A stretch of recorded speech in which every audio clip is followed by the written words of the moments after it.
Bonjour, c'est Grégory Turpin. J'espère que tu vas bien. C'est une joie de te retrouver pour méditer ensemble l'évangile du jour.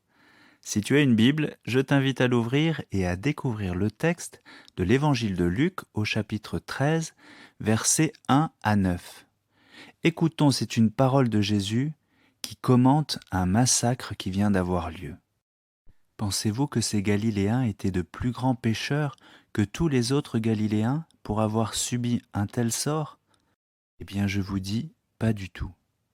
Mais si vous ne vous convertissez pas, vous périrez tous de même. À l'époque de Jésus, les chaînes d'infos en continu n'existaient pas encore, ni les réseaux sociaux.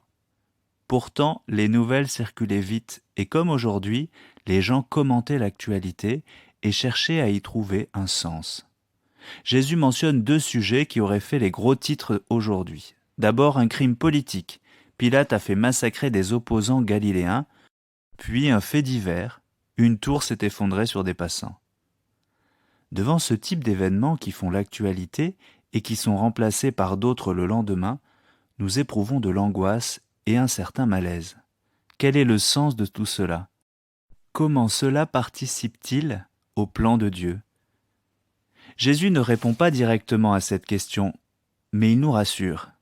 Ces événements ne sont pas une punition divine pour les péchés de ceux qui ont été tués. Dieu est miséricordieux. Il laisse une seconde chance. Il ne coupe pas le figuier qui ne porte pas de fruits, il le nourrit et lui laisse le temps. Le mal est partout dans la création.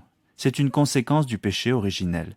Depuis Adam et Ève, les hommes ont choisi de se débrouiller sans Dieu. Le monde où s'exprime notre humanité est marqué par cette absence de Dieu. Jésus nous donne la solution pour échapper au mal. Il faut le suivre. Si Dieu remplit notre vie, nous sommes sûrs de vivre éternellement avec lui. Jésus nous montre qu'il ne faut jamais croire que nos épreuves nous sont imposées par Dieu. Elles sont inévitables et nous pouvons les traverser avec la grâce de Dieu qui ne nous laisse jamais tomber et qui nous donne la force nécessaire. Jamais Dieu ne nous maudit ou cherche à nous punir. Mais si nous ne le choisissons pas, nous restons dans notre monde, privés de lui, et nous sommes promis à la mort. Alors aujourd'hui, choisissons la vie. Choisissons Jésus qui donne sens à notre vie, qui continue à nous cultiver même si nous ne portons pas de fruits. C'est lui qui fera grandir en nous son amour pour lui et pour les autres. Quelles que soient les difficultés que tu traverses, sache que le Seigneur est là à tes côtés. J'ai moi-même vécu des moments où j'allais si mal que j'ai voulu mourir. Sur le moment, je ne voyais pas.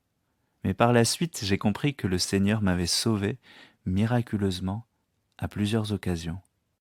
J'ai traversé des épreuves difficiles, je ne portais aucun fruit, mais le Seigneur a cultivé mon cœur, et il fait de même avec toi en ce moment.